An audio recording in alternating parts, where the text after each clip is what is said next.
Hi guys, Robbo46 here, welcome yourselves back to MotoGP 20. There has been a brand new update for the game and we're going to be going through the things that is added to the game. First thing you will notice is that all the riders now have their actual pictures. So that's a good thing that they fixed. So yeah, it's for Xbox One and PS4 it's update 01.14 and for PC it is 1.0.0.17. So yeah, all the rider pictures are in. The other patch notes, so yeah, added MotoGP riders pictures, updated liveries for the Real Aventia racing team. So they've actually got rid of the blue and put in the black livery. Or they've updated Alex Marquez and Marc Marquez's racing gear. So just having a quick look at that. They've done an update to Jack Miller's racing number, so we'll have a look at that in a second as well. So that's Alex Marquez. They've updated the Mazzano event sponsors. So what we'll do a race after we've had a little look at everyone. So Jack Miller's racing number has been updated. They've fixed career mode stability. But yeah, we're going to use Johann Zarco. And we're going to go to Mazzano and go and do a race. So yeah, this is a new livery for the Real Aventia team, obviously in line with the real life livery. Beginning of the season, it was going to be blue, which was in the game. And then they switched to black livery for the season. So that is finally in the game. So it's good that they've actually put that in. MotoGP AI levels rebalanced on some riders. And fix on race results for AI riders, no more losing positions. So yeah, it sounds like they've kind of updated some of the riders to fall in line more with real life. So riders that used to be, you know, a bit further down on the overall standings and race results on the game have been altered. So yeah, that's pretty much what the update has done. Unfortunately, someone on Facebook did ask them about whether they're going to be adding Portimao, and they said no because it takes months of work to go and scan the track and everything. But I was kind of thinking, well, they've got the data for the track anyway for Ride 3, so surely they can just kind of port it over to MotoGP. I mean, I'm pretty sure that's what the mod community are going to end up doing on PC anyway, so just move it over from Ride 3 into the game. Surely can't be that difficult, but yeah, it doesn't look like they're actually planning on putting Portimao in the game, which is a little bit annoying, because it would have been nice to have an extra track on the game, just to fall in line more with the calendar of 2020. But sadly, it won't be in the game unless they do eventually go down the route of moving it over from Ride 3. And uh-oh, black screen. That's not good. Has the game broken? Oh no, there we go. Well, it's never done that before. That was a little bit worrying. So yeah, the Mazzano race has got the new sponsors, or the updated sponsors. So here we go. As Johann Zarco on the updated liveried Aventia Ducati, 7 laps around Mazzano in the dry. So yeah, we'll see what we can do. This is probably going to be the bike and the team that I go with on my final career season. Just because, you know, it's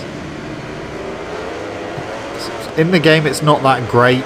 On like stat wise, so I thought I'd go with that and see how we get on. I know throughout all of my career videos people have been asking for me to go with the Aventia Ducati, so that's what I'm going to do for the final season.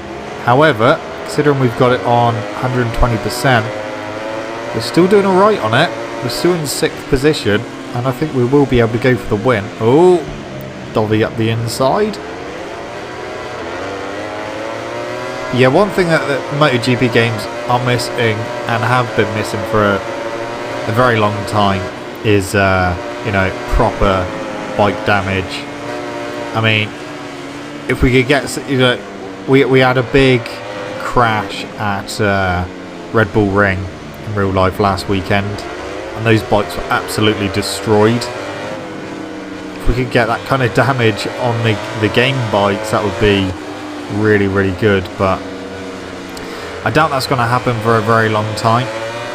But like I said, it would be nice to have proper bike damage. I know in this one you can get the wings come off your bike if you hit someone or someone hits you. So yeah, I guess that's something. But yeah, would be nice to have proper damage. So if you had a massive crash, I know that it does come up on the screen saying you got light damage, moderate damage, or extreme damage, or critical damage even. But visibly on the bike, it doesn't really show it.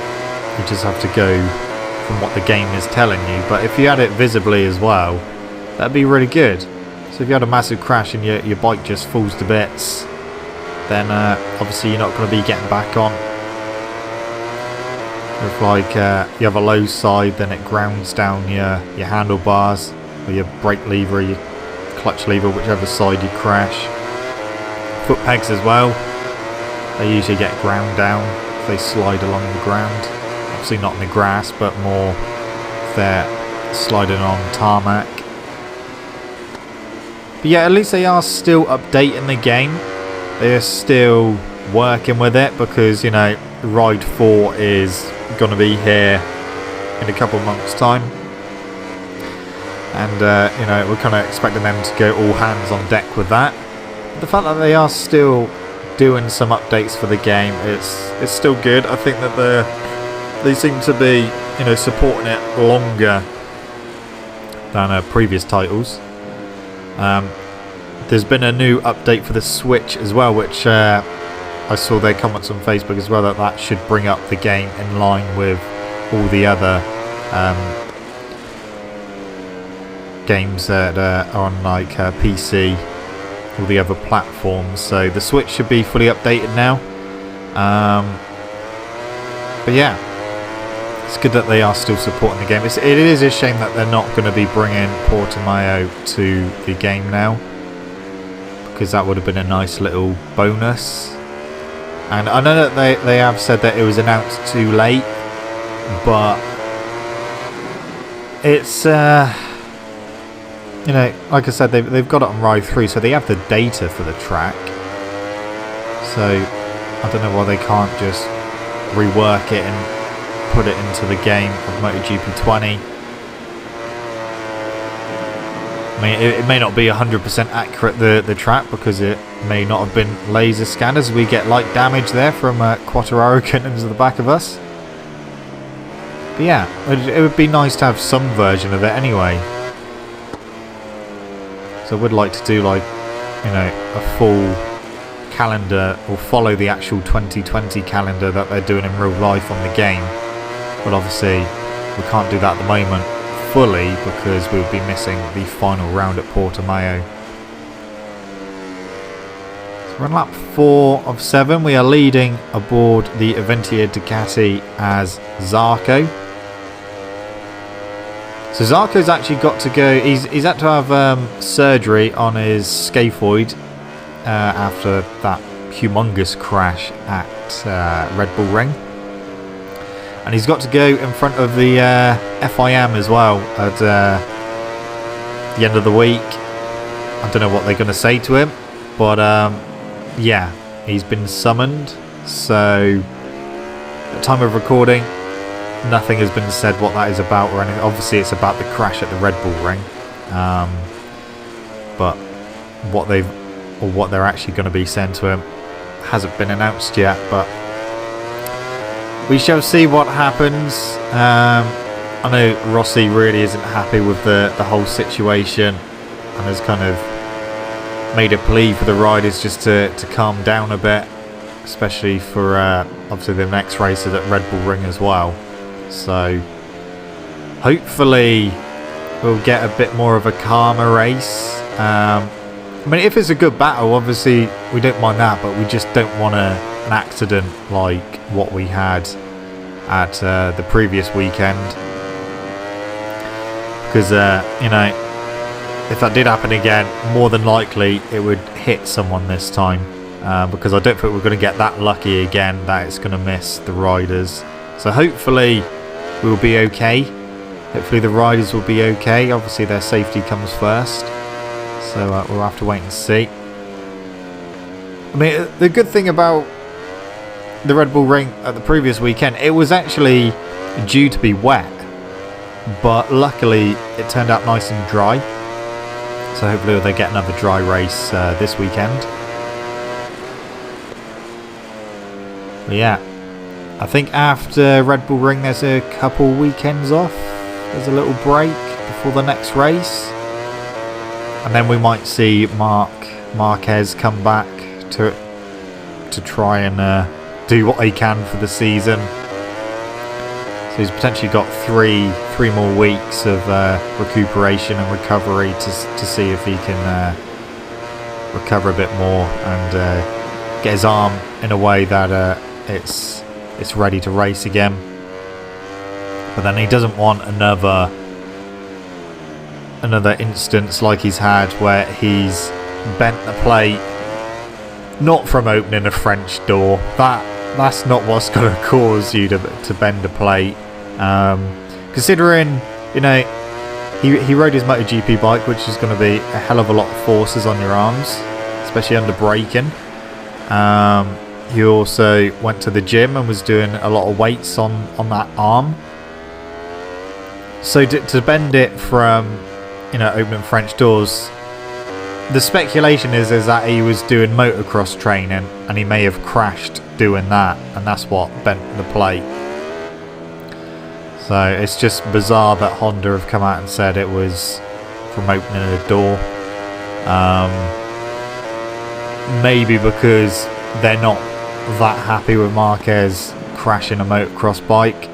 But, you know, he's got to try and get bike fit again, because all this time he's been, you know, at home, he's not really going to be bike fit by the time he gets back. So he's going to have some work to do. But, you know, the riders are not capitalising on him not being there. Even though the gap is still pretty big, it's not as big as what it could be. But that's just how crazy and how close this season is turning out to be, with different people winning, some riders being inconsistent. It's just a bizarre season, but it's great to see, because the championship's up in the air. Who knows who's going to win it? It's just one of those seasons where literally loads of riders could potentially win the championship. So definitely looking forward to seeing how that pans out. And when Marquez does eventually come back, if he decides to come back this season, I'm sure he will at some point, then obviously he's going to be thrown back into the mix. And if he can potentially go on to win every single race remaining, he's still within a chance, especially if say Quartararo doesn't finish second in every race, which isn't looking likely. He's had some results which doesn't reflect what he's capable of, but you know, the Yamaha is fragile at the moment as well, so there's a potential of DNFs for the Yamahas, or even more DNFs for the Yamahas. Obviously we've had Morbidelli and Rossi have DNFs at Jerez because of the problem they've got with the engine. So it is literally all up in the air. We just have to see how it all pans out, but it's an exciting season, and yeah, it is nice to know that we just don't know who's going to win it. I mean, last season you could pretty much guarantee Marquez was going to win the title, but this season, who knows? Could be anyone. Right, we got one corner to go. We are going to win as Zarco aboard the Aventura Ducati. So yeah, that is a look at the brand new update for MotoGP 20. There we go with a rider picture again. Brad Binder had the fastest lap of the race. That's pretty realistic because he does sometimes get that. Right, there we go, guys. I'm going to leave this video here, so thank you so much for watching. Don't forget to leave this video a like if you enjoyed it. Subscribe to my channel for more content. I shall see you guys in the next video. Don't forget to stay safe and to wash your hands. See you.